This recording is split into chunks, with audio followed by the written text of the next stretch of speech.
You've wandered into snarky faith, the place where American Christianity gets skewered, roasted, and served cold. Faith on the fringe, naming what's broken, keeping what matters. Strap in. This is Snarky Faith. Previously on Snarky Faith. So the crews don't feel safe with you. They don't feel safe? Yeah. Oh my gosh, I didn't know the message of Jesus Christ was unsafe. Wow. Do I have any guns or anything like that? No, I don't. So freedom of speech is not safe? So if I said something else, would that be okay? I'll tell you what this is. It's called spiritual warfare. You know why? Yeah, because demons don't like the name of Jesus. That was fun, and today on Snarky Faith, we're going to be talking about finding your voice, but not like that. Because you know what that was? That is the rise of what we're being able to see more and more these days of the sky evangelists. These assholes that occupy space when we're captive audiences on planes to share the gospel, and they often get kicked off planes because, oh no, persecution is happening to me because I preach the gospel, because I'm all about the gospel. No, you're not about that. You really need one of these shirts from Snarky Faith. We've got more shirts like that if you're interested. Just go to snarkyfaith.dashery.com. There's a lot of fun, colorful shirts there. But I'm your host, Stuart Deloney, and this is Snarky Faith, and today we're going to be talking to my friend K.D. McCrite about finding your voice. If you like what we're doing here on Snarky Faith, hit like, hit subscribe, do those other things. But without further ado, let's go ahead and talk with my friend K.D. Today I'm talking with author K.D. McCrite, an Ozark native writer whose work has spanned children's fiction, mysteries, thrillers, and the paranormal. She grew up in a deeply religious environment where creativity, obedience, and fear were almost constantly intertwined. And today we're going to talk about that and what it does to a person's voice, imagination, and sense of self. So welcome, K.D. Yeah, thank you. It's great to have you on here. It's always fun to be able to have other writers and people that are kind of like my virtual friends. To then be able to put like, oh, now I guess this is still virtual, but it's a little less virtual feeling. I knew when we became friends on Facebook, I thought, I love everything he has to say. So I feel like you're my brother, or at this point, probably my son, but you know. I'll take either. That's great. So tell us, where you coming from? I know you're Ozark native, so where are you in the Ozarks? I am in the town of Harrison, Arkansas, about 30 miles south of Branson, and we're right in the heart of the mountains. Oh, that's and beautiful it's country. Beautiful here. Yeah. We're just a little ways away from the Buffalo National River, which is the first and only river that is part of the national park system and protected along there. And it's beautiful. You've got to come and visit me sometime. I will do that. Okay. Yeah. See, I mean, it's, I've already said this on tape, so I'm potentially locked into this. It was almost a contract. You walked me into a contract there. Now, when we were talking before and stuff, and you've shared some of your story with me, but you grew up in a pretty religious environment, as you would say, strict religious environment, where being good was like everything. And so can you unpack that? What was it like growing up in the Ozarks in a very strict religious environment? What was your childhood like in faith formation? Well, my childhood was fine, except that I didn't know anything other than the church, because I was like 6 weeks old when my folks took me to church the first time, or 3 weeks old or something like that. And the church never bothered me too much. And it was an evangelical church. I won't mention the denomination, but same one Tom Ward was in. They put it that way. And while it's a wonderful church, I absolutely loved that church growing up. But it was actually my mother, God bless her soul, who was just so religious. And she just had so many restrictions. If it was fun, if you got any kind of pleasure out of it, if it was nonsense, if it was a big joke, if everybody's having a good time, we went to a Cardinals baseball game one time.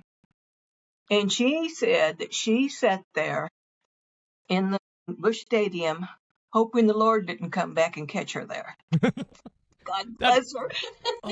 So do you feel like, was she passed on that fear? So she was always worried that. Yeah. I have an older brother and sister and they did not have the same kind of rearing as me. I don't think that mom and dad were going to church very often back when they were little. Like I say, I was when I just give you this kind of weird little story that she told me, that my brother was 10 and a half and my sister was nearly 13 when I was born. And at one point, about 10 months before my birth, or 9 months before my birth, my mom, excuse me, I've got dog hair in my mouth. My mom felt compelled to take a walk in the woods. Now, I lived on our farm was about 250 acres and lots and lots of woods and lots of hills, and it was a wonderful place to be. And she was out walking in the woods, and she told me this when I was about 14 or 15, that she felt the Lord really wanted to talk to her, really wanted to tell her something. And so she was open to it, and she felt like he was telling her, you need to have one more child. I have a purpose for that child. Well, it turned out to be me. And I really feel like I really disappointed her greatly. I mean, I was a kid that I didn't see the world the same way as everybody else around me. And I think maybe that came from spending so much time by myself, because we had no children in the neighborhood. We lived way out in the country, and the only kids I ever saw were the ones at church. And she told me that story because she thought it would make me feel better about a time that I didn't get invited to a party that all my friends got invited to. And she says, well, you're special. But the problem with being told you're special, I just worried and worried and worried after that I was never going to live up to that, because I felt the only thing I wanted to do was be a writer. And I didn't want to be a minister, and women ministers are encouraged in that denomination. I didn't want to be a missionary. I couldn't see myself being anything church related. Not that I disliked the church, or not that I have anything, even to this day, I don't have anything against the Lord or God or Jesus or universe or however you want to say it. But I just felt, what am I supposed to do? And I was just constantly making mistakes, and everything I did was wrong. And I just ended up having just about this much self-esteem.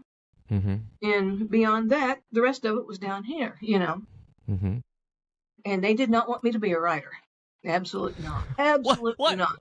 So was it just like women having a voice, or why was this not a writer? What was the issue? Oh, okay. I have no idea. It was just, I had young nieces that were just a little bit younger than me when I was growing up, who would come from wherever they were living at the time and would come and spend a week or so with us. And I would always just tell them stories and entertain them. And they can remember this day stories that I told them that I don't even recall. But after a while, it just seemed to me, why my mind is so full of all these people and all these events and all these places. I need to share these with people, and I'll just be a writer. I'll be a writer when I grow up. And I was about 12 years old at that point. And I never sought to do anything more than that I've had other jobs and I worked other places and I went to college, but I didn't really want that degree. And I hated every job I had, which I had great jobs. I worked in the library, I worked in the bookstore. I wanted to be home at my desk writing. And I'll just tell you, and then my husband, he did not want me to write. That's not my husband I'm married to now. But he didn't want me to write. He wanted me to get a real job. And oh my goodness, it was a hard road to hoe. It was, but something kept. Well, so what kept? But something was still in there that you wanted to keep going, and you really needed to get your voice out. And so, was there a time when did it what broke or what changed in you where you're like, I have to do this? Well, I was always doing it during junior high and high school. And then when I went to college, of course, I didn't do much of that then. And then when we got married, I didn't have a typewriter or anything to use. I borrowed one. I think it had a broken E on it. And it was one of those really old, big jobbies that looked like something that John Boy used, just a really old thing.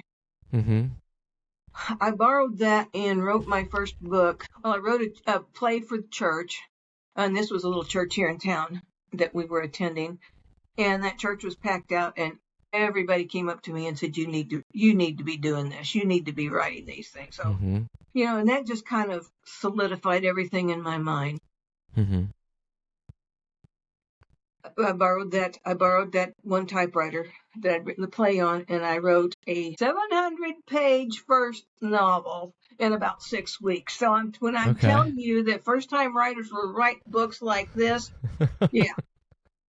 And I was just thrilled with it, but it was worthless. It's not a good story, but it sure got me going. Absolutely. Well, I mean, that's you're finding your voice as you're moving into this as well too. Yeah. Oh, and yeah. so, but did that so you beginning to start doing that? How did you get pushback from your parents as you start writing as your first husband as well too? Yeah, my mom says, "Oh, you don't need to be doing that. You've got kids to raise. You don't need to be doing that. You can sew clothes for your kids and make their meals and take care of your house." And which was odd because she worked the whole time I was growing up, so she wasn't a traditional housewife at all. And my dad would get so exasperated, and he says, if you're going to write stuff for church stories, write church stories." Okay. And I'd say, I don't want to write church stories because there's nothing to them. And he was talking about, like the little stories that would come out in your, I don't know if you were Baptist, right? I grew up Southern Baptist, yes. And didn't they have these little handouts that they would give you every week, like, yeah, little Sunday school pamphlet handout things, yeah. Yeah, and it would have stories and things in it, yeah. That's what they wanted me to write for.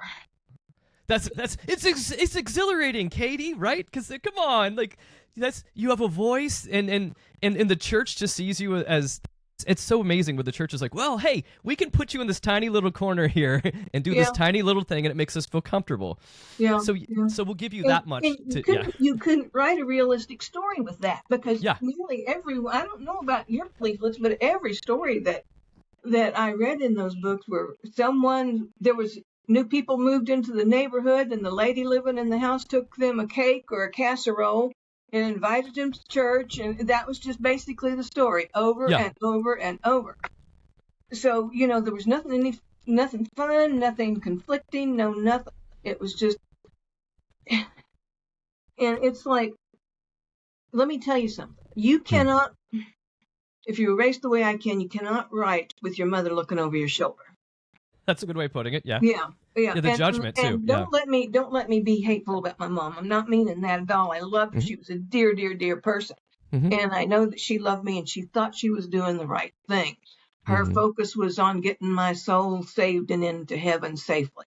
And in our church, it was not a eternal security. You could lose your salvation if you picked up a cigarette and smoked. You're going to hell.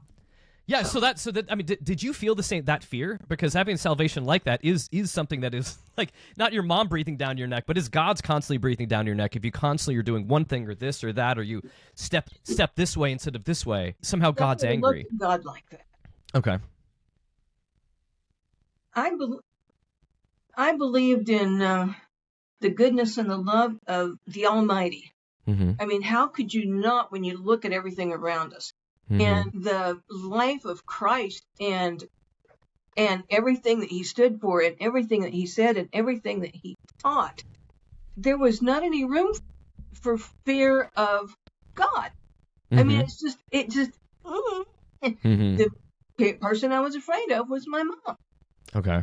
And some of the people in my church, they were extremely judgmental.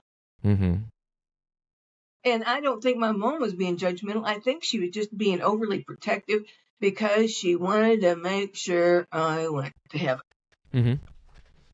Well, as any good mom should, if Yes, for sure. Yeah. I just think she took it too far. Because then I had no experience of the outside world until I went to college, and it was just like, people are smoking and they're saying damn in hell, It was just, I didn't mind it, but I had just not been around it. And it took some adjustment, So what you talked about, you wrote this long first book. Did it ever get published? No. Okay. So where did you actually start? What was your actual start in publishing? Well, this is a long time ago. I wrote, Stuart, I wrote for 11 years without getting one word published, and I wrote Okay. every single day. Mm-hmm. Because I was constantly reading about writing and trying to improve myself. So, Okay.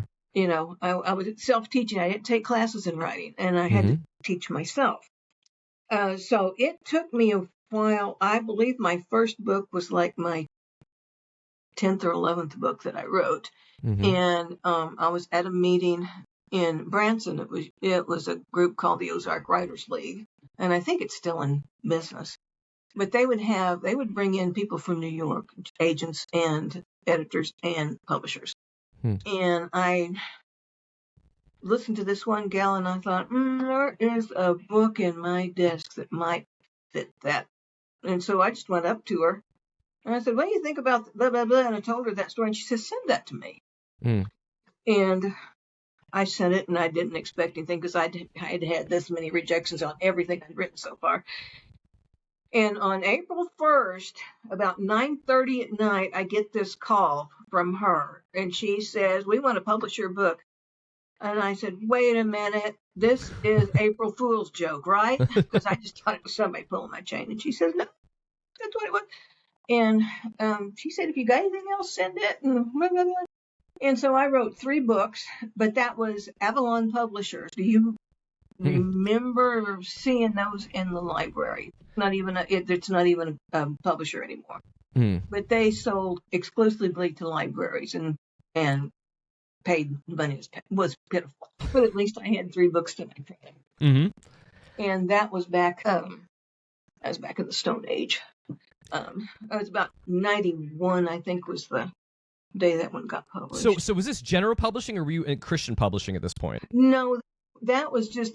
It might as well have been Christian because you had to keep it clean and no sex, no curse words, no killing, no nothing like that. Just very sweet. And I did that. I knew I could do it because I'd been doing it all this time, and then I kind of had a life break, I guess you could say. My husband and I got divorced. And it was a long time before I continued to write just to keep my brain active, but I didn't write anything very good.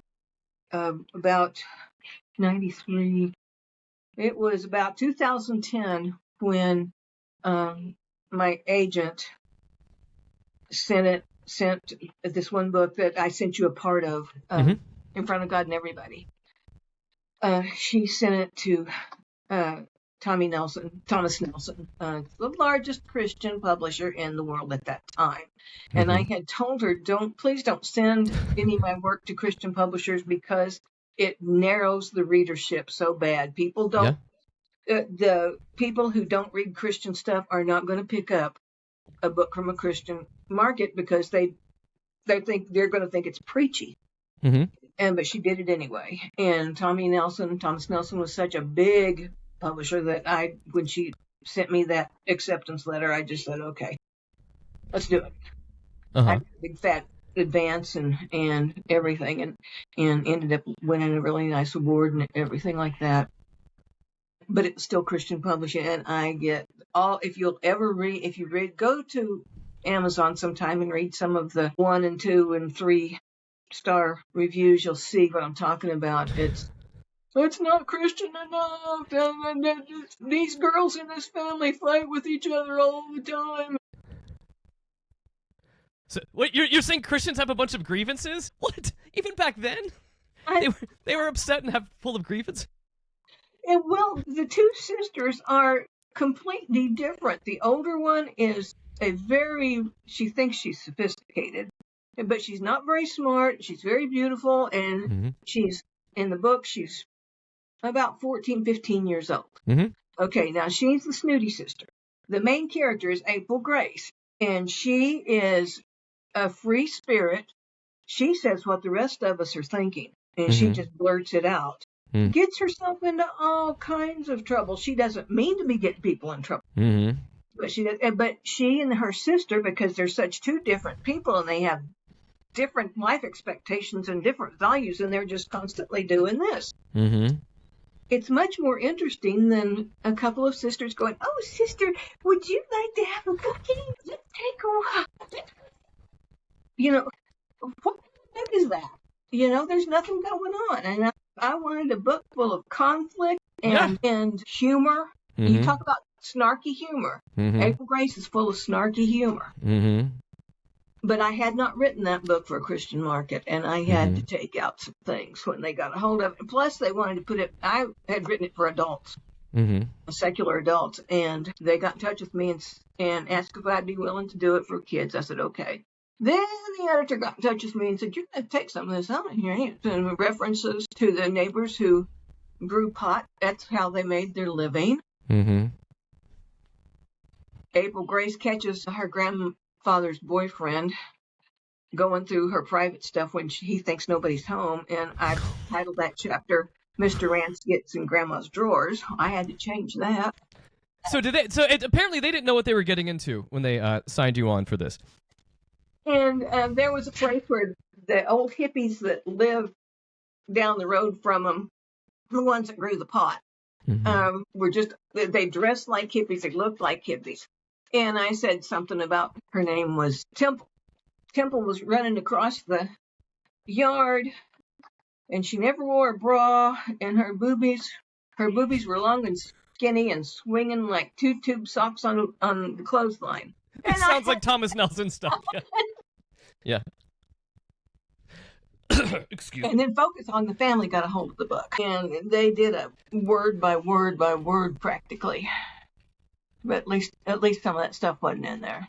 Oh my gosh! So, good Lord. Okay, that is good. So, see, you gotta read. Yeah.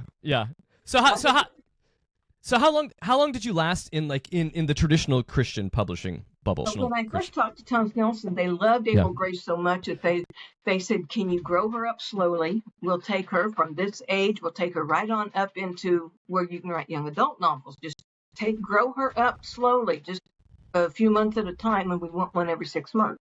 And that didn't happen. I won't get into all the problems with it because I'm not sure I understand it myself.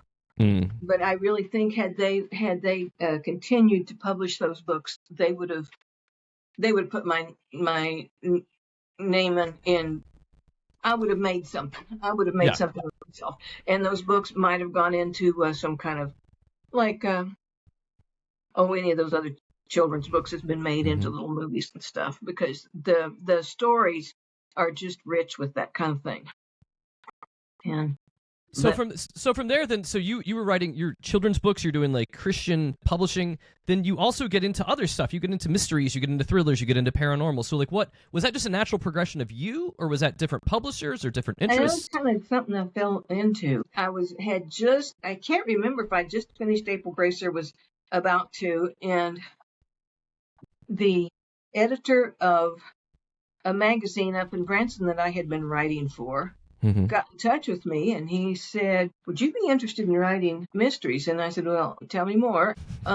It happened to be that this guy was working for Annie's Publishing. You're probably not aware with Annie's Attic, but there was a huge, really old crafting. They published craft books on quilting and knitting and tatting and all kinds of things like that, and they wanted to go into a fiction line, and so he wanted me to write a mystery story, because that's what they were going to do. They were going to do mysteries. And I said, sure, I can do that. I'd never written a mystery in my life. I didn't even know what a mystery was, hardly, because I didn't read them. But I just said sure, and I ended up writing 15 books for those people. Oh, wow. Now, was it just strictly because you were saying they originally doing books on crocheting and knitting? So were these mysteries? They're can you slide in some knitting or crocheting into every mystery? The first one was called. They're right over there. All that. Annie, it's Annie something in the attic. I can't remember. Everything needed to be a mystery found in the attic. And okay. Yeah. But the thing is, they were also very restrictive about what you could write. Because they were a Mennonite, I believe, Mennonite company. Okay. I think that's who who owns it. or did own it anyway. So, but I could do that. It's not what I wanted to do. I didn't want to write those 3 books that Avalon picked, the ones that sent them to the libraries. I wanted to write more of April Grace. But Ken got in touch with me, and come to find out how serendipitous was this, Ken and I had been really good friends in college. And we took classes together. And here he was the editor for this company that was located out in Indiana or wherever it's from. And he doesn't live too far from me. I had no idea that he was doing that. And so it was, I wrote 15 books for them. Then I had cataract surgery, and I could not see well enough for a while to do anything. And when I came back and said I'm ready to get them my next contract, they just didn't renew it. So when did you get to that place? Where you finally started feeling like you were free to write what you wanted to write, free to write in your own voice? Well, I did write a couple of books in my own voice. That one that I sent you under a false name. Okay. I didn't figure anybody would ever read it. And the one that came before it, which the title of it was If I Make My Bed in Hell. And it's a book about a woman raised in a Christian cult. It's just like as bad as any Christian cult you could think of. And except it was overseen by a woman, which made it kind of really even worse probably. But I didn't think anybody would ever read it. But I wrote it, and then I wrote the next one, and I had originally titled it. I was going to take all my titles from the Bible because both of them had, and I wanted to write more books like that, had in it. And Poured Out Like Water is the one that you have, but the publisher that took it didn't want me to use Bible verses, and so she chose that name, or I chose that name, or well, I don't know, make a collaboration. I didn't think it was a very compelling title, but okay. So how is this? How this whole thing? Because a lot of this is like part of it is your journey into like learning your voice and kind of becoming who you are. How did your faith shift through all of this, from being like raised where your mom's teaching you fear to then like you're going to college and realizing there's a broader world out there? You're married, you're divorced, you're still searching out in the world too. Like how did faith evolve for you over the course of this? Well, I can remember 7 years old. They had an altar call at my church. I think it was like in maybe Bible school or some such. And I can remember going forward to the altar, and we didn't do it the way you Baptists did it. We got down on our knees before an altar and put our heads down and prayed for God and asked God for forgiveness. Lots of weeping and wailing. Well, I did that, and I was 7 years old. But what I did was I asked Jesus to come into my heart, and that commitment right there has never ever faded for me. What I have problems with the religion is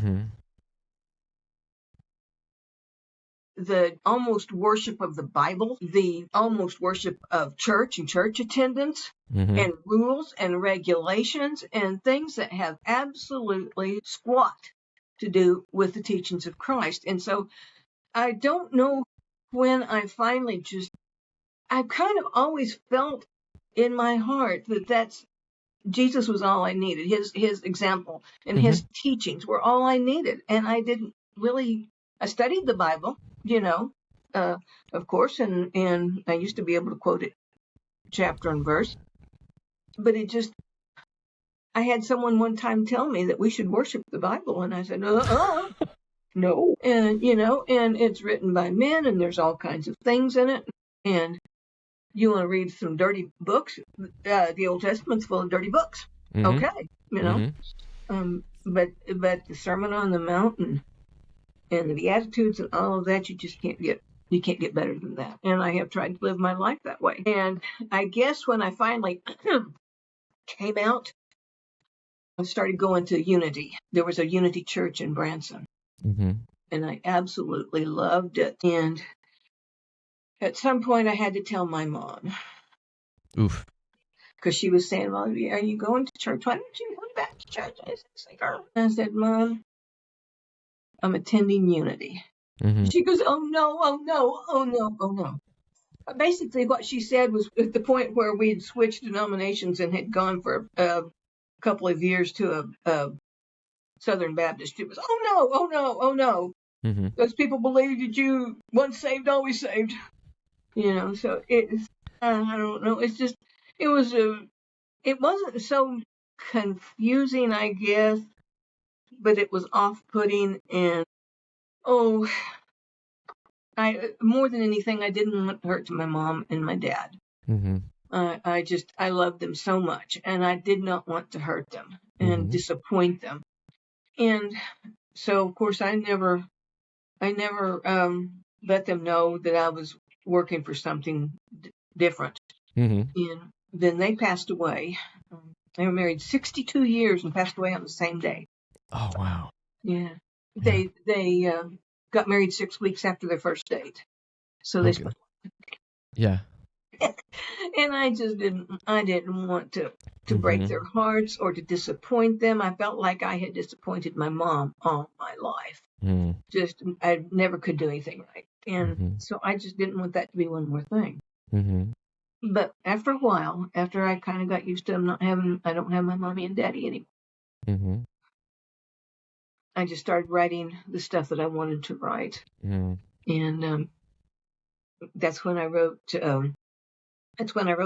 both of those books I published under pseudonyms in the April Grace books and everything. All the books that have all 31 or whatever, however many there is, came about after they passed. Okay.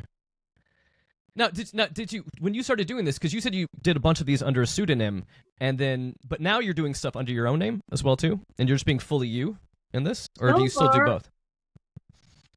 There's one that I had sent to Keith, that first one I was telling you about, If I Make My Bed in Hell. It had been published before, but that publisher got mad at me and pulled off all my books that he had published and canceled my contracts and demanded money. So I could get my rights back. Okay. And that was one of those ugly things I was telling you about. And anybody wants to know any more about that, they can DM me. That's true.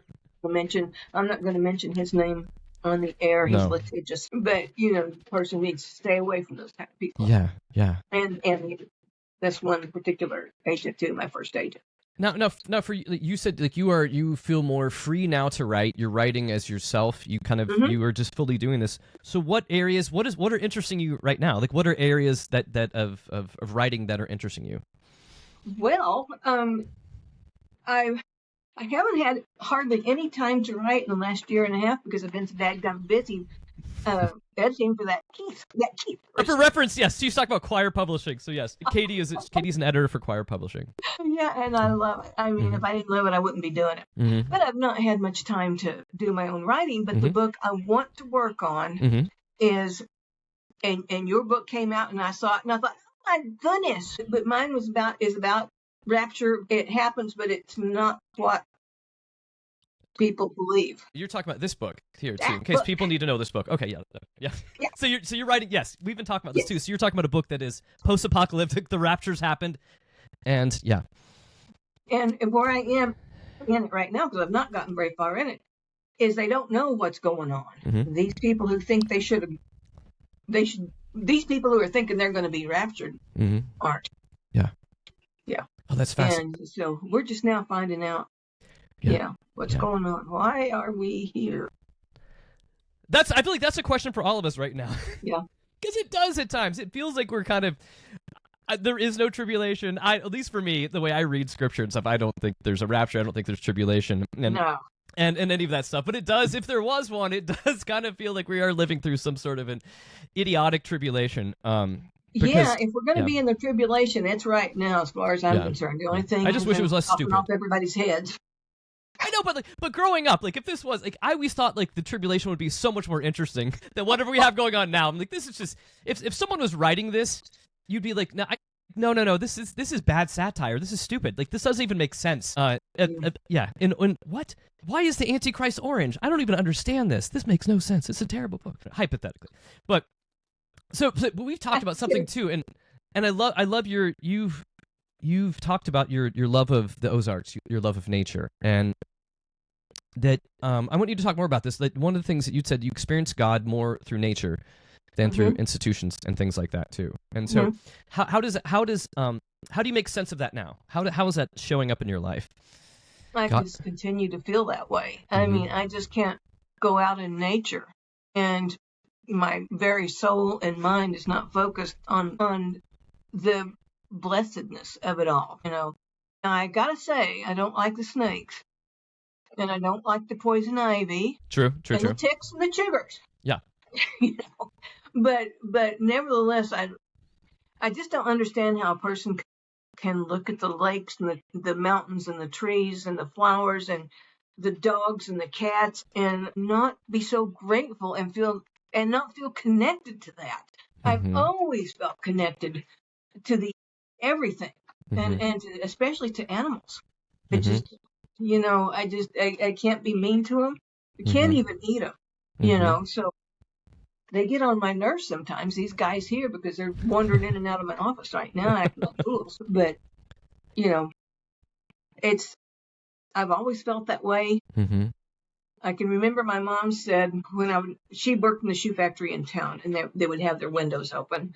And she said, I'd hear a bunch of yapping dogs, and I'd look up out the window, and there'd be Kathy surrounded by all the dogs. And it still is. The dogs just find me.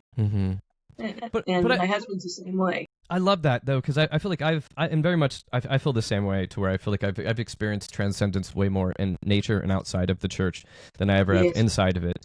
And it's always blows my mind for people that will say like the Bible, that will worship, like you mentioned, that worship the Bible or say that it's inerrant and things of that nature, somehow like do not pay attention to creation.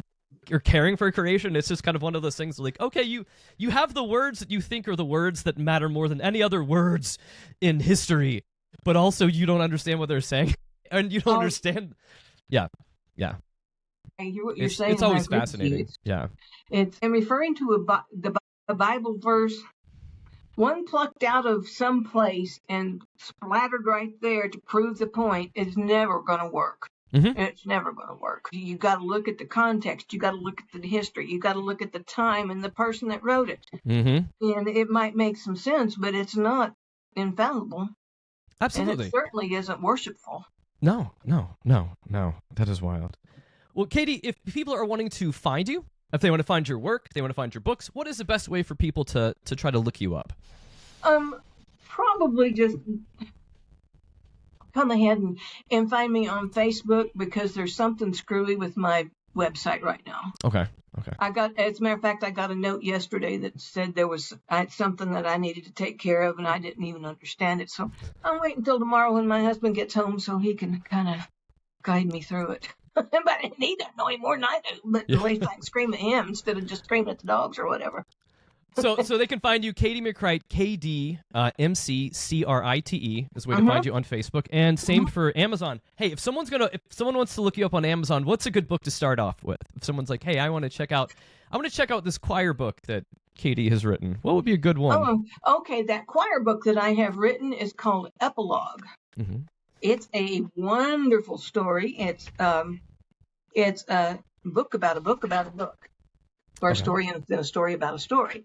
And it has a ghost in it, and it's got a library in it, and it's got a young woman who has been suppressed all her life, and now she's on her own at the age of 22 with absolutely zero skills. And a man has been also, there's a man had abducted her at one point, and he's in prison now, but he's always a threat. And so there's that. And then her just learning how to survive in a world that's completely alien to her.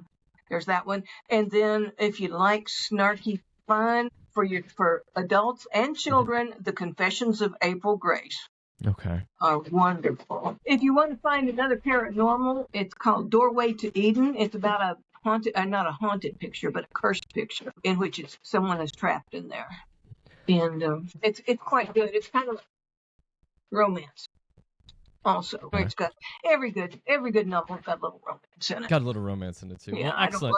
I don't particularly like romance novels because there's not enough meat in there. I get tired of the It depends on which romance novels. Certain ones have lots of meat in it, depending upon. Yeah, I don't care about the heaving bosoms or the. I don't care about any of that. I don't want to know about that. I don't want to even think about that. Honestly, I think you were the first person on the show to ever say the word turgid members, so I think that is you have you're the winner now. Turgid members. Well, excellent, K.D. Thank you so much for your time, and so folks, check her out, K.D. McCrite. K.D., thank you for your time, and we'll have you back on sometime soon. So thank you. Let's do this again.